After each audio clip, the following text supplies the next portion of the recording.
Hello, I'm Diane Morgan. If you know who I am, you know who I am. If you don't, who cares? I'm here to explain Italian Time, a holiday phenomenon where Italians throw away their clocks and gather for eternity with San Pellegrino. I've been at this party so long that I've eaten 5 courses, hugged someone's grandma twice, and been offered a job in the family restaurant. So this holiday season, make sure to bring enough San Pellegrino to last you through the meal, the after meal, and the entire goodbye ritual.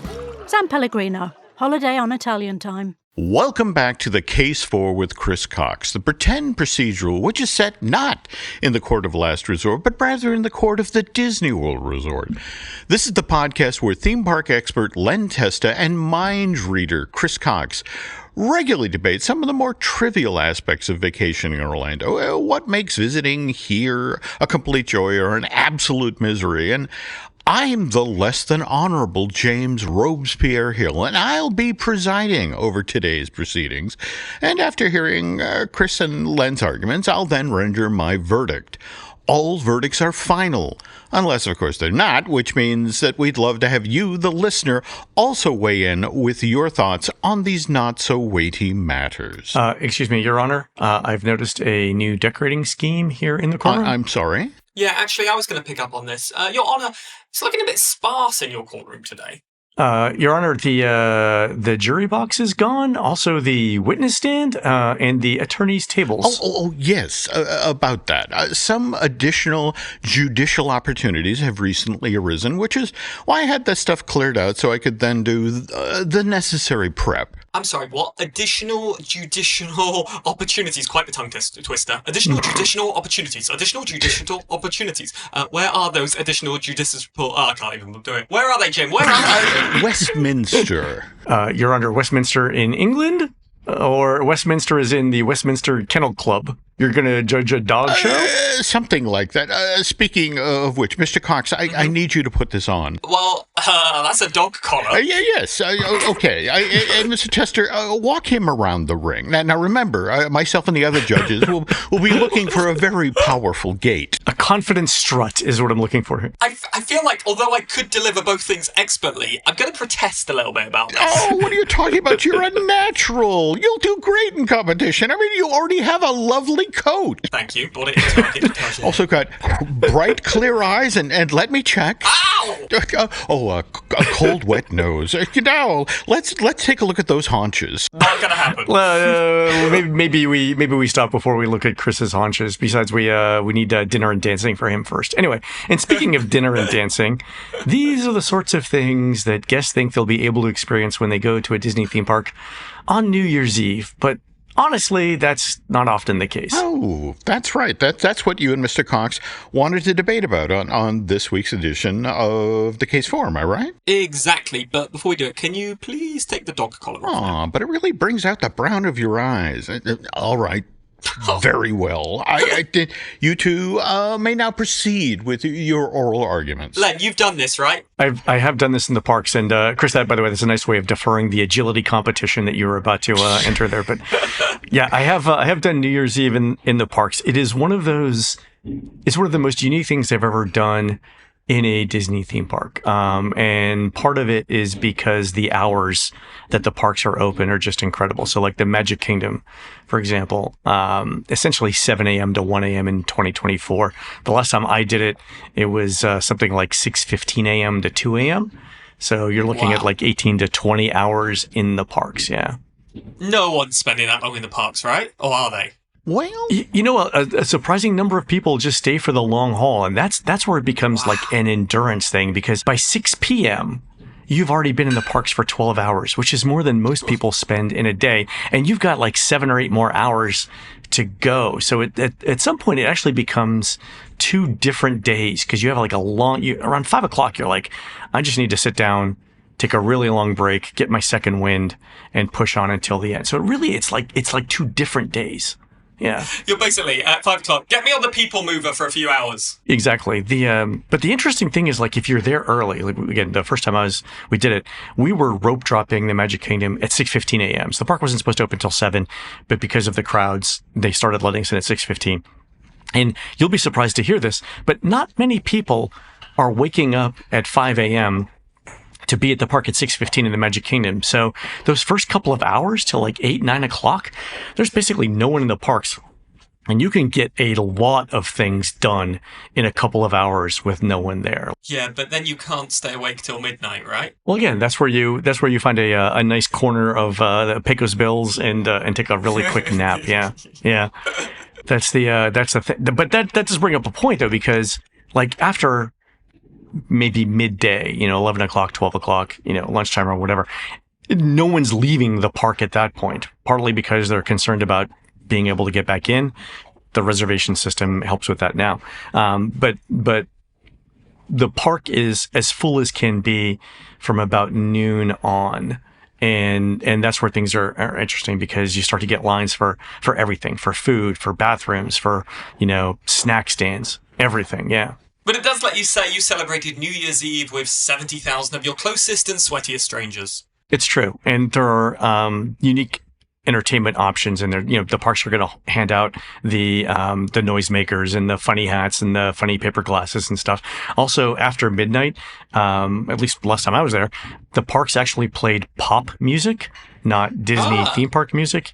So in Adventureland, we were listening to Justin Bieber, which was that's very again, weird. it's a surreal experience. Yeah, it's something that you're never going to get in any other park and any other day. So that is memorable, and that's why you go on trips with family, right, to make them memorable. Yeah. Yeah, and I suppose it is a magical way to start the new year. You've got the fireworks, you've got the music, you've got the constant sense that Mickey is judging all of your life choices positively at this point. At least over the last 12 months. Yeah. Yeah, or the 12 hours, I suppose, you've been in the park. But I think, the question is, it's already the most magical place on Earth. Does going there for New Year's Eve make it the most magical New Year's Eve on Earth, or is it just feels like it could be very stressful to me? That's the thing. You have to go with the right attitude. And I suppose you could say this about any New Year's Eve party anywhere, right? If you go and you're looking to make the most of it, regardless of whether it's at a friend's house or it's a Disney park, the attitude that you're bringing in with you is going to determine a lot about how much fun you have. So that there's that. I will say things like, if you can get past the crowds, the two other big things that I would say would be issues are, one, no one's phone lasts 18 hours in a Disney theme park. So you got to bring either a spare battery for everyone, or you got to bring charging cables. But even then, like figuring out where to charge your phone is a little scavenger hunt adventure of its own. So battery's the way to go. The other thing where is you if at you midnight? want, Trying to find somewhere to plug in my phone. I was in a bathroom stall because it had an outlet. Yeah, and that's the other thing, right? If you want to see the fireworks at midnight and you want to be in the Magic Kingdom in the Central Hub, you've got to be camping out like 3 or 4 hours in advance at least, right? I remember one time I was there with Hannah, and at 11:45 p.m., Hannah decided she was cold and wanted to wear jammies. So we go into the Emporium at 11:45, and we're looking for jammies, and I'm like trying to rush through this transaction as quickly as possible. We made it back out, which was fine, but like at 11:58, and we had a spot, which was good. But I think the transaction took 2 or 3 minutes, and it literally took 10 minutes to go from the part of the Emporium closest to the Central Hub to the Central Hub. Like it took 10 or 11 minutes to walk 100 yards. Which was kind of amazing because the people, yeah. Like, I feel like the fireworks are gonna be good, right? So we're not getting Happily Ever After or something. It's a very specific New Year's Eve special show. What's going on? Oh, right. So the fireworks are as good as it gets anywhere. We're talking about, the equivalent of a major city's New Year's Eve celebration. For the countdown, as an example, Disney will have fireworks shells that, when they explode, will form the numbers in the countdown. So there'll be 2 fireworks that explode to make the number 10. One is a 1, one is a 0, then a 9, then an 8, then a 7.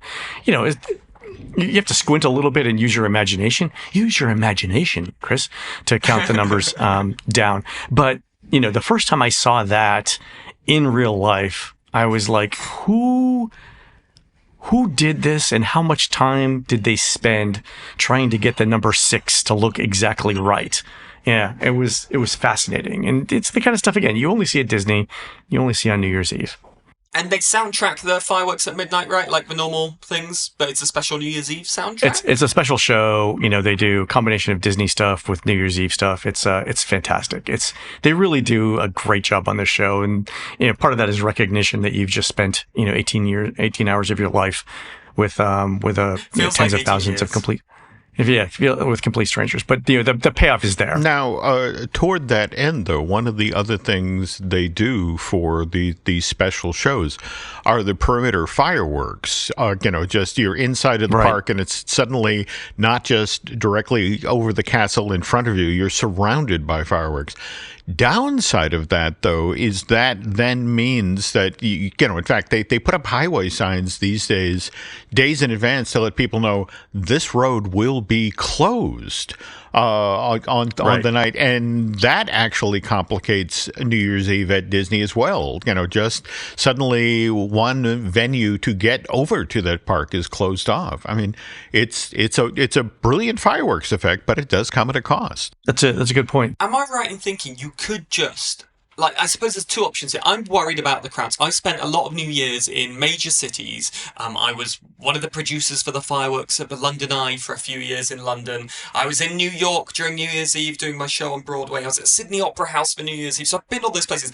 The amount of people it stresses me out. It's too much effort, too much work. So am I right in thinking if I wanted to enjoy it but not have to endure it, could I just pay through the nose and get a room at a Bay Lake Tower or somewhere similar, so see the fireworks that way? And also, can't I just go the night before? Don't they have a rehearsal? Right, they do. That's a good point, Chris. They do a rehearsal on December 30th. So if you wanted to get a room, and I've done this actually, I've been at Bay Lake Tower on December 30th to watch the preview, and it's fantastic. You get an incredible view of the fireworks, because the countdown fireworks sort of begin over by the Poly. And as the numbers get closer to 0, they get closer to the castle. So you're going, if you're at Bay Lake Tower, you're looking at the Poly on your left. Your visual scan goes left to right towards the Magic Kingdom as the fireworks explode. Yeah, so you could do that. And that would save you the hassle of doing anything on New Year's Eve itself. You get all of the experience. It's the exact same fireworks show because they do a dress rehearsal. And you could do it from the comfort of your own hotel room. That's true. I love that they do a dress rehearsal, by the way, because having done the fireworks in London and produced them, we do a dress rehearsal, but without the pyro. And I remember an amazing view from my dressing room at Sydney Opera House when I was doing a show there, overlooked Sydney Harbour Bridge, and I stayed in my dressing room the night before New Year's Eve, the 30th of December as it's known, and stayed till midnight after the show to watch the firework testing, and they didn't test it, they just did the lights, and that was it. And you go I'm assuming they just hope it's going to go fine. But the same as London, they don't do the pyro, they just go, well, the lights do this, the fireworks will go off, we're not spending that twice. So that's a real treat that you get to do it twice at Disney. Yeah, that's a great point, actually. Disney's willing to spend, the $1 million or whatever in fireworks twice just to make sure that it's good show for everyone. Man, I would be super nervous if I was in Sydney and just say the fireworks will work. The worst case scenario is we get out the blowtorches and just run from firework to firework. Yeah, but Jim brings up a good point. The roads close, which means if you want to leave the park at 10 p.m., you're going to endure a couple-hour wait to get back to your hotel, simply because the transportation system is both diverted and kind of overwhelmed at that point. And Jim, you and I have talked about it on the Disney Dish Show, but one of the things that I recommend to people is whatever it costs, for the night of the 30th, the night of the 31st, stay at a Magic Kingdom resort where you can walk back to your hotel. There you go. You might think that money is precious, but I'm telling you, at 1 o'clock in the morning or 2 o'clock in the morning, when you're with your family and everyone's exhausted, but you're able to walk back to your hotel room, you will think to yourself, this is the best decision I've made all year. I 100% recommend it entirely. Yeah. And is it just Magic Kingdom doing fireworks at midnight? Or do the other parks, obviously not Animal Kingdom, but Epcot doing a special fireworks show at midnight? Or are they closing at normal time? Epcot does a special show as well. It's very, very good. They've got the holiday tags on for things. And of course, it's a special show as well. I've never actually been to Hollywood Studios for New Year's Eve, but I'm imagining that they do the similar thing as well. So 3 of the 4 parks are going to do something big. Oh, wait, that makes me think we should do Hollywood Studios one year. And have you seen the great memes that go around of like, oh, if you start this movie at this time, they will do this at exactly midnight? Is there such a way that you can like time it so at midnight you're at the top of Tiana's Bio Adventure going down, or you're being launched off into Space Mountain or on Tron or something? You know, if you could predict the Tower of Terror thing, that would be great. It's interesting you bring that up, because my father-in-law, Richard Stadler, one year for New Year's Eve, synced up King Kong falling off the Empire State Building to the ball dropping in Times Square. Happy New Year! Here's a dead monkey. Exactly. Nothing says Happy New Year like a dead chimpanzee. Sorry, I just called him a monkey. My mistake. Of course, chimpanzee. Well, on that note, gentlemen, I have heard both of your oral arguments, and I'm now going to retire to my chambers, and after I take myself out for walkies, and render my verdict. I had that dream again. My small business needs to hire, but I don't use LinkedIn, and I hire an energy vampire. But also, they're a literal vampire. And suddenly, my team is spending all their time sharpening wooden stakes and buying bulk silver and rehearsing ancient chants, and then I wake up. Don't let hiring nightmares ruin your dreams. LinkedIn Jobs' new AI assistant takes insights from over 1 billion professionals to create a short list of the best fits for you. Post your job for free at linkedin.com/quality. Start hiring today with LinkedIn. The Subaru Share the Love event is on from November 20th to January 2nd. During this event, Subaru donates to charities like the ASPCA, helping support more than 142,000 animals so far. When you purchase or lease a new vehicle during the 2025 Subaru Share the Love event, Subaru and its retailers will make a minimum $300 donation to charity. Visit Subaru.com/share to learn more. This episode is brought to you by Espolón Tequila. Slow, sticky, snoozy. They call these the dog days of summer. But Espolón? They don't do boring. Welcome to the Marg Days. Espolón Tequila. 100% blue Weber agave, born to shake up your summer. Just add lime, agave, and a little attitude. Visit espolontequila.com. Espolón Tequila, 40% alcohol, volume 80 proof. Copyright 2025 Campari America, New York, New York. Drink responsibly. And we're back. All rise. After due consideration on the matter of whether spending New Year's Eve inside of a Disney theme park really is a once-in-a-lifetime thing that everyone should do at least once, or whether this is an experience to avoid at all costs, I have to say that I kind of lean toward the suck it up, Buttercup. I mean, it's one of these things where, the lesser-known Foundation song. There we go. All right.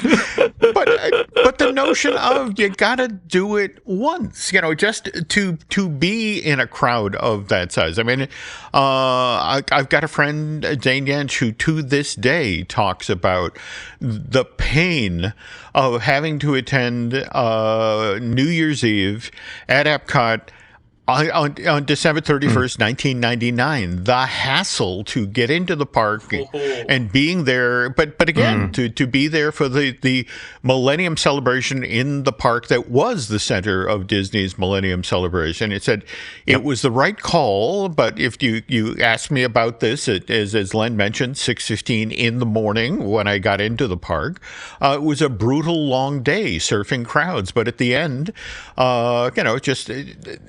it was a wonderful experience surrounded by humanity, and he's glad to have done it. I think the kids, Jim, Your Honor, I think the kids call this trauma bonding. That reminds me, I totally forgot about this. I was in New York doing a show on Broadway for New Year's Eve and remembered like at 3 p.m. or something, that I'd left something I wanted in my dressing room at the theatre, which was at the Neil Simon. So I was like, I'll quickly pop over and get it. And getting there was fine. But then I couldn't get back to my apartment because I had to cross Times Square and they closed all the roads for all the people. So like a 10-minute walk there literally took me an hour to get back. That sea of humanity, I've forgotten about that. But that at Epcot seems like a lot. The one time I had to do it in New York, I was walking east to west across Manhattan, and at some point they just block it off. and you have to go back east and then basically south, and then walk all the way west, and then up Riverside, and then back in. So yeah, it would have been a 100-yard walk, ended up in like a 3-mile detour, and I called Laurel, and I was mad the entire time. And if anything, that experience post 9/11 now with, they keep people in corrals that they set up hours in advance. See, I wouldn't do that. I have no desire to see Times Square at New Year's Eve, but Disney has better food and more bathrooms. So I'm with you, Your Honor, is what I'm saying here. Cool. And hold on, just before we move on, Jim, Your Honour, the Westminster Kennel Club stuff, did they really reach out to you and offer you a position? Because that's a pretty prestigious opportunity. Well, that's not exactly what they said. Your Honor, what exactly did they say, for the record? All right, what they said is that the court of the Disney World Resort had gone to the dogs, and I was the main reason that happened. Well, that's. I guess you could kind of take that as a compliment, if that's the way you want to take it, Your Honor. Yeah, Westminster's loss, I suppose. There we go. All right, and with that, another session in these hallowed halls, the court of the Disney World Resort has come to a close. My thanks to our 2 would-be barristers, theme park expert Len Testa and master mind-reading magician Chris Cox, for arguing the pros and cons of spending New Year's Eve inside of a Disney theme park. Just a reminder, the full verdict won't be rendered until you, the listener, finally weigh in. In fact, we'll be airing an episode of The Case For shortly, where Len, Chris, and I share some of your thoughts on the topics we've discussed previously on The Case For. And if you want your thoughts to be included part of that, please reach out through social media. Looking ahead now, gentlemen, what is on the docket for our next show? Len, what do you think it should be? I'm thinking we do something that the entire community is going to be very enthusiastic about, and that is the pros and cons of the original FastPass and FastPass Plus systems. Oh, yes, and I suppose people could get some of their arguments in now to help us by hitting us up on the social medias. Okay. If you guys wanted to, Jim at jimhillmedia.com, Len at touringplans.com, Chris at magiccox.com, yes? Well done on clarifying the spelling. All right. There you go. Then it's agreed. We'll discuss original FastPass and FastPass Plus on the very next installment of this podcast. But until then, the Case For with Chris Cox is now closed. Thanks for listening, and this court will be back in session soon.